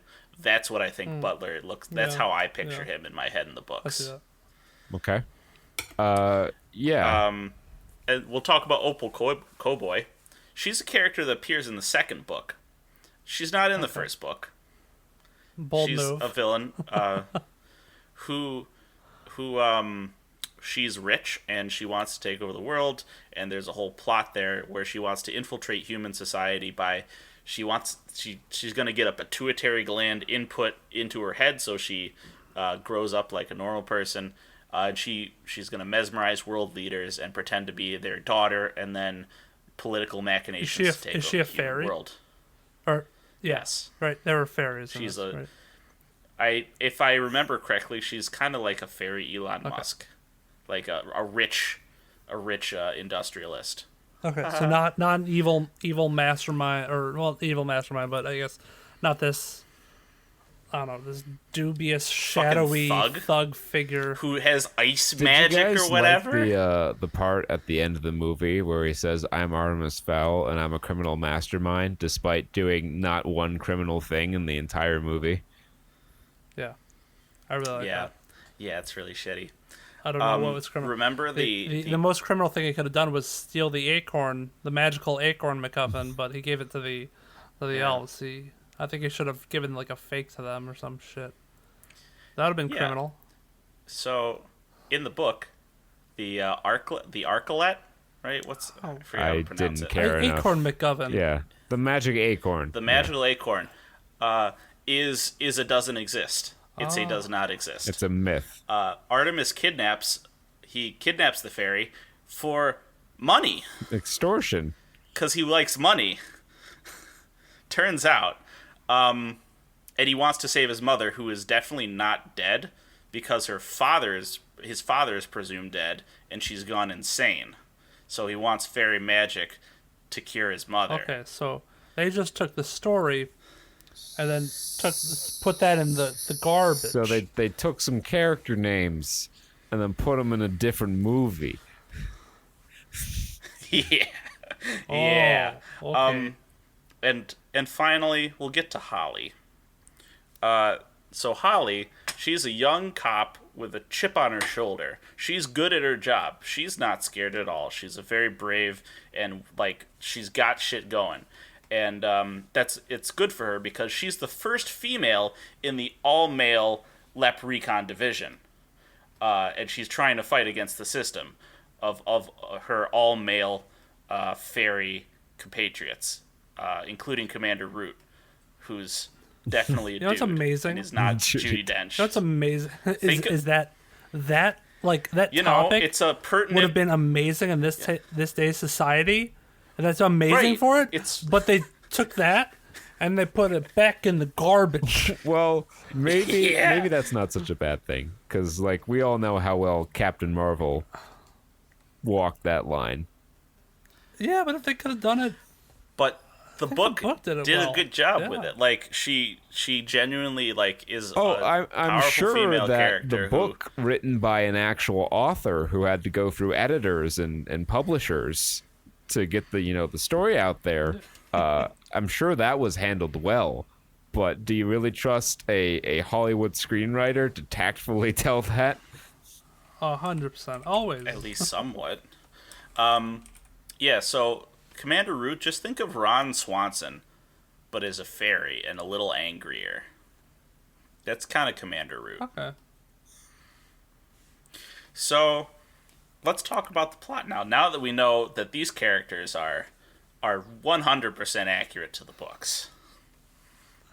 And Juliet, she's like Butler's sister, and is like a couple years younger than him. Not her niece? And not a child. Oh my who God. shows up for 5 minutes. Why would they and fucking do that? I don't even know why Juliet was in here. I thought so that he could have I thought she was appear. gonna have at least a role, but she shows up, tells him to eat, and then is never seen again. I am going to have a brain hemorrhage, dude. This is so infuriating. How so disrespectful. Bad. This is Avatar level of. Yeah. And it's so baffling to me because Artemis Fowl 1, the original book, already has the perfect plot for a movie. Because, first act, Artemis discovers that there's fairies and such. He goes and he figures out the mystery behind the fairies. Because his dad definitely isn't a fucking fairy guardian or whatever the fuck. He's a leader in the Irish mafia. And just goes missing. Act 2, he captures the fairy. He goes through the whole process. And he gets Holly. And Holly pops up for whatever reason. He captures her. Fine. Act 3, the siege on the house. With a lot of cool Ocean's 11-esque twists. Because Artemis he outsmarts the entire fucking fairy government. And it's really cool. It would have been cool, and that's what I thought they were doing. But then they didn't. This fairy government was I guess I'll spoil. Dumb. They couldn't enter the house. They were just throw a troll at it. They're like, well, They don't explain Is it like that, vampires? You have fairy to law invite isn't them just in? yes. If a fairy tries to come into the house without being invited, they puke and just get violently sick and can't really function. There's a scene in the book where they try and storm the house. They're like, "Fuck it, we'll just kill them," and they run in and they all puke their guts out, and we're we're done. Make a point to him to say, "I'm inviting you in," several times, but they do not once explain why that is important. Yeah, I just implied because of vampire. Yeah, I thought, I'm like, okay, so fairies are like vampires. They can't cross the threshold unless you invite them in. Sure. Right. So that's why they send Mulch Diggums in, because he can slip in. He's not bound by that. That's why they send the troll in. That's why they try and negotiate with him. It's, it sets up a nice conflict where there's natural boundaries to the rules. And I guess a climax, so they're in the time bubble, and the climax of this is like, okay, guys, let's send in a biobomb. They have a thing called a biobomb, which explodes and kills every living organism, but doesn't touch anything else. They deploy that, and Artemis survives. Because the time bubble is also a really cool mechanic that they don't explain. Because he figures it out through his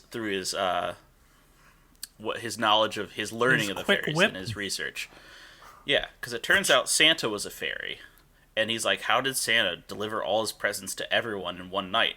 Turns out the fairy that was Saint Nick drops a giant fucking time bubble over the entire Earth, so it stays night for like 20 hours. But then he's like, well, how do people not wake up and it's still night? And he learns. Because he looks on a security camera, and his mom, who's like sick and dementia, she's gone. She's just gone from the house. And it turns out if you fall asleep in a time bubble, you blink out. You just skip. You're temporarily you're out of there. So he and Butler and everyone in the house all pop fucking Dramamine or whatever Ambien. They go right to sleep, and then they dodge the WMD that goes off in the house. I think I understand why they didn't include that in this Disney movie made for children. That might be a little intense. But it's so cool. But instead they do like fucking Eldritch, like trapped in a time hole forever, which is kind of I guess scarier. That's what happened. I honestly I could not They didn't explain that shit either. I could not follow the climax at all. I was like, are these fairies dying or what? Like, the time bubbles is breaking down around I them. assume they were just getting. I I assume they were just like being back in normal flow of time and heading back to the ship. Not explained. We don't know. I assume that the reason they were all trying to get out is they didn't want to be exposed by all the news vans that were waiting outside. But like all the little plot points that seemed like they were setting up to be something more later in the movie just aren't. Yeah, they aren't. I have to vent about one more scene. Then we can talk about the actual movie and not the book, which is just so much better. So there's a fight against a troll. You know how this goes in the book? They pay the troll toll? Butler suits up... sadly, no. Butler suits up in full fucking plate armor and goes he takes a sword and he goes hand to hand with the fucking troll. You're not a bullhead? And it's... Yeah, not a bullhead. He gets armored up and he fucking like rams his sword through the troll's chest, and it's super metal and awesome. Fuck. And they just didn't... That's dope. Cool. I would like that. Because Butler's awesome, and he's just like, he's fucking Master Chief. Yeah. Like, he's just action hero guy. But he doesn't do any, like, Artemis does judo flips and, like, shoots fucking lasers everywhere as the camera whips around and makes me oh my god, that nauseous. Scene was terrible. The CG was like PS2 levels, and like the fucking 3D camera. I'm almost they had to have broken the 180-degree rule somewhere in there. Like that was bad. Yeah. What happens? What actually happens? I honestly could not tell you. I tried to pay attention. I really did. But it all just washed over me in waves of I don't care. I don't care. So I don't it's care. so short, but it feels... It is really short. It's an hour and 30 minutes. But it feels long. Yes, like, it's an short, hour and 35 long. minutes, but it felt like 17 years watching it. I look down and I watch. I see it's like not even 6:30 yet. I'm like, how is that possible? I fucking have you get put in a time bubble watching this movie. So it's because of the exposition. So I can help us out with what happened in this movie a little bit. I think I remember somewhat of a semblance, but I want to point out. Well, I'll point it out when the time comes. I mean, yeah, it's amazing. They can spend 45 just... minutes of its runtime on exposition, and yet I still have no idea what the fuck is happening. This shit's just spoon-fed to you, and it's awful. So Artemis Fowl, smart kid, surfs a lot, I guess, for some reason, but didn't like school. No, but the best goes to school. Isn't privately educated. The best part about their smart kid thing is, you know how they list off some of his feats. He did this. He beat this chess dude at whatever age, and then whatever age he did this other thing, and then clone a sheep.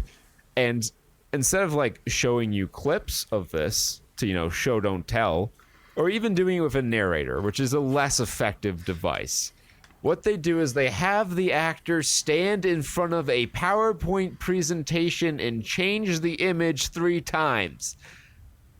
So dumb. That is the worst telling and not showing I have ever seen, and it just goes on. They could have done so much cooler things. You know, I this has to be a money laundering thing, because there's no way they spent 125 million on this movie, because like it only took place in like one fucking area. So that bothers me so much. It actually reminds me of Suicide Squad. Like, this honestly reminds me of like the terrible opening, which the first 6 seconds that I saw this, they have white text on a light background as they do the flyover shot, and I'm like, we're done. This is already awful. If they can't get this right, there's no going up from here. I know. It's rough. And then they spend the first half an hour exposing the characters, like in Suicide Squad. Yep. Yeah, they go through. I'm surprised they didn't put pop music over every fucking character introduction. That was missing. Talk about Artemis Fowl. Talk about the kid. Talk about the butler. Don't call him butler. Whatever. I don't care. Then they go talk about Holly a little bit. Holly is like the only character they actually like developed through her actions. I guess, yeah. She's the only one that has a sort of a character arc. Comes to, you know, I couldn't really try to tell clear you her what father's it name. is, but well, she tries to clear her father's name by going to search for evidence around the tree that apparently he was like betrayed at or was arrested at. Because I think he made like a contract with the Fowls in this movie. But somehow Artemis is there because he knows that this is a tree where a fairy goes to. So he goes there, and then they shoot her with a sleeping dart and capture her, and then they set her up for ransom so they can get the magic acorn MacGuffin, because that is what Opal is using. It's just in his house for some reason. Which is just in his house. I mean, it's like it's family treasure. It's not written down anywhere, and like written down, like there's a journal, and they're trying to find his journal. Nobody knows where it is, and he somehow stumbles upon it at some point. But when he's like down there in the archives looking through all the treasures, there's one scene that bothers me beyond any other scene. Should we talk about the Irish Blessing? The Irish Blessing is one thing, and my roommate who was watching me with it at the time was like, "Oh my God, we were singing that when we graduated as like the choral thing." That we sang the Irish Blessing at graduation. It's just like, that's so weird. So when he's going through all the different things, Irish poetry and whatever, he instinctively knows to reach up and in the place that he's supposedly never been in, reach up and pull out this lamp that's hidden in the wall and turn it down. And like, how do you know that? How do you fucking know that? Because the plot demands he knows. Clairvoyant? You've been here before. Don't tell me that you haven't been here before, you twat. God. Now, Kurt, as an Irishman, as one of Irish heritage, I have to ask you, how obscure is this Irish blessing? How obscure of a piece of work is this? It's obscure enough to be taught in like every kindergarten equivalent. It's like so you're saying that an Irish person explaining to another Irish person what It'd the be Irish like me blessing explaining is to you what would Ring be Around as the stupid Rosy as is, yes. Or Mary Had a Little Lamb. Oh, okay. We're just gonna put that out there. Okay. No bearing on this movie whatsoever. No. Yeah. They got Aaron's favorite son in there, and they called it a day. So fuck. they learn about fairies and stuff like that, and then they find out where the tree is, and they go there and they capture Holly. They bring Holly back, and that's how they end up bringing the fairies to come back and rescue Holly. Now, I think this was probably something that was in the book, but kind of... I don't know if it irked me is the right word, but it seemed peculiar a choice given the emphasis on the setting. That fairies, which do exist in Irish mythology, were like the only... I thought it was going to be based on like mythology of Ireland, so there was going to be like banshees and leprechauns, but it's just your standard like high fantasy assortment of fairies and goblins and dwarves. Trolls and dwarves. Yeah. Okay. So I found that a bit perplexing, but I assume that was also the case in the book. He doesn't. Yeah. And I guess they're all, in the book. They're all called fairies, even though they're all different races. It's just Mulch Diggums in one scene. He comes on. And are there elves in this too? Because no, the fairies just had the elf helicopter. ears. On the helicopter, it said like Elf 1, Human 1, or something like that. I think it was like ELF and HMN. It was like a little. I don't quite. I don't know if they were elves in the book. It could but very yeah, well Mulch be. Diggums. Holy shit! What a nightmare fuel, pulling down his mouth. Also, he's supposed to be a normal sized dwarf, not a giant dwarf. Yeah. Right? Is that correct? But Josh Gad didn't want to be CGI'd, so. That's so much worse. I thought that was just a joke. I mean, I saw what this movie considered to be jokes. Josh Gad tried to tell several. I was unimpressed. I love Josh Gad. He's so good in this. The only thing I know him from, like, I didn't know his name was Josh Gad. You know what I called him? I called him Bear Claw, because that's the only thing I knew him from, was his role as Bear Claw in New Girl for, like, 3 episodes. True. Yeah, I've seen him. I like him in other performances, but like Beauty and the Beast, I think he was decent as the bumbling idiot. Gaston's lackey. Yeah, Gaston's little buddy. Yes, Le Le Fowl, Fou, yeah. which is French for the fool. Yeah, I get. Oh, how he's they explained his Olaf. powers, That but explains having my the weird natural poop joke- hatred for him. He's Olaf. That was explains why I hate him. Yeah, I like him as Olaf. He's good. Never Frozen, best forget. movie. Never forgive. That damn short. That was the. Diane the will make long- you watch. It was a long. Frozen one of these days. And I've played through the Kingdom Hearts level. I know the gist. The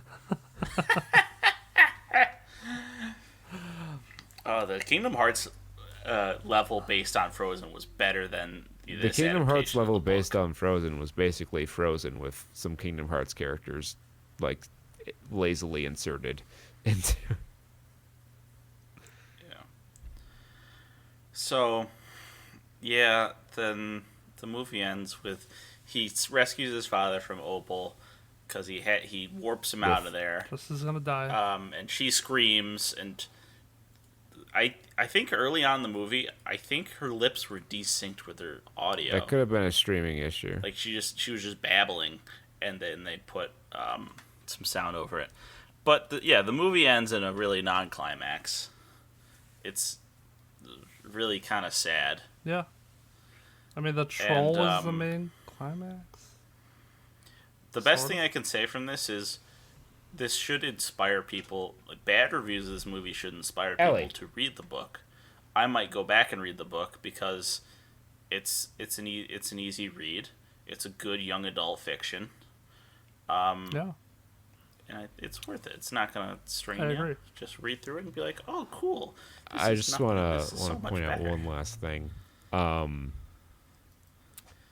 Fowl on Rotten Tomatoes has a 10% critic score and a 20% audience score. I have never seen audience and critical reviews aligned so closely that far down on the negative end of the spectrum. Mm-hmm. It is truly an impressive feat. Wow, that's funny. The Metacritic has it at a 31 and a 3.1. Wow. So I'm assuming if that's out of 10, if that's out of 110, that's identical. Yes. I almost want to look at this as a spotlight film. You know what? Week. If we can find them, we'll do it. We'll read some IMDb user reviews of this because I'm interested to see just how many screeds there's going to be about how it's not like the book, which is valid but it is valid complaint. I'm not saying it's not a valid complaint, but I'm sure there will be tomes written on the differences. Oh. All right. Tomes and scrolls. That's going to wrap it up for us on episode 217. Please join us this weekend on Twitch. Twitch TV / Saturn Studs. Just Twitch, sadly now. Mixer might not sunset until July 22nd, but we're just gonna rip the Band-Aid off and go exclusively to Twitch for the foreseeable future. We'll be checking out Borderlands 3's newest DLC out today, actually. We'll probably install that when we're done here. And, that should be a lot of fun. You can find the link to that, to our Discord, to our social media, Twitter @StudsSaturn, Facebook.com /Saturn Studs Podcast. All those links can be found at the usefully named SaturnStuds.com. Easy enough to remember. You can support the show by donating at the link in the description of this episode. You can also support the show for free by just leaving a review on whatever podcasting platform you listen to us on. Reviews help a lot. It's the easiest way you can support the show, and we appreciate it greatly. And until next time, be well, stay safe, and party like it's 1995. Peace. Bye-bye.